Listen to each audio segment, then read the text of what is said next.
did that, and I wrote why I can do that, and then I wrote him about an issue which the Jews in Israel feel very strongly about, that the Vatican had been asking to purchase the location of the Last Supper.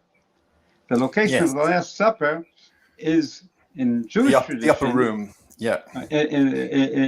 on Mount Zion. On Mount Zion, and it is said to be connected somehow with the tomb of King David. Yes. And so, of course, we don't want to do that, and the Vatican is pressing. And I wrote the Pope, that in the picture. They were pressing. I wrote the Pope. They were pressing. I wrote the Pope. What? Yes, wasn't it? What? They were pressing for the time of Perez, wasn't it?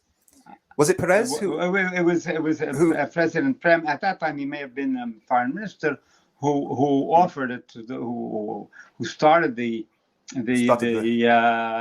situation, created the situation, and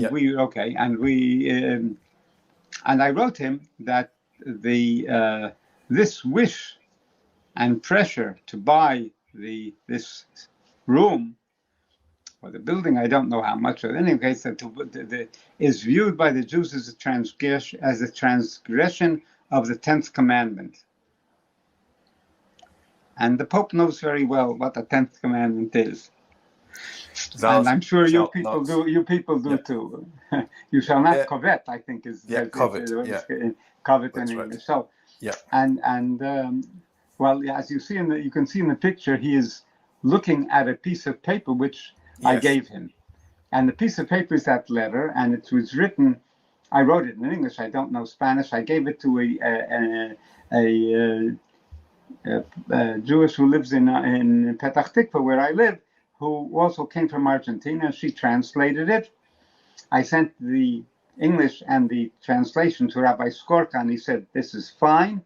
I printed it on practically on thick paper, practically cardboard. So when I gave it to him, I assumed he would begin to read it. It's written in big print.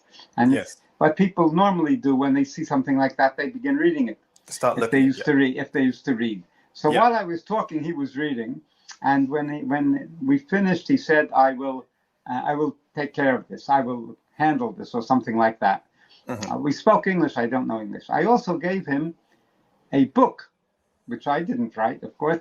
This is a book by Maria Paggy Johnson, called Strangers and Neighbors. Strangers and Neighbors. Yes, it's in our recommended reading books in the library, in our group, on a Discord group. If you go to the library, it's in there.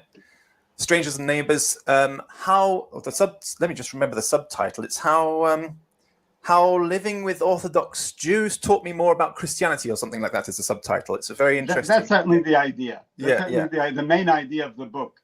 And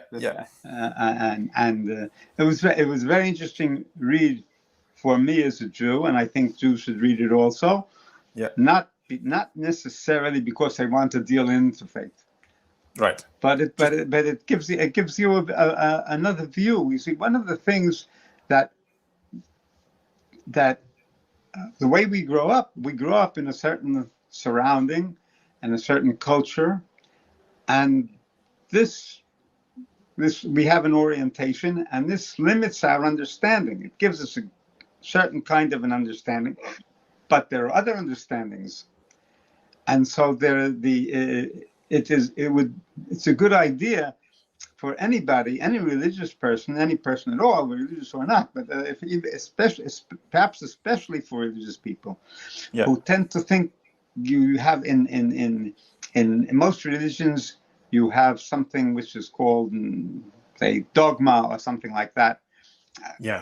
All sorts of so-called basic principles, which are actually a formalism of a legal formalism, say, of some basic ideas of the faith. And when things become formulated legally, they sort of leave the spiritual part out,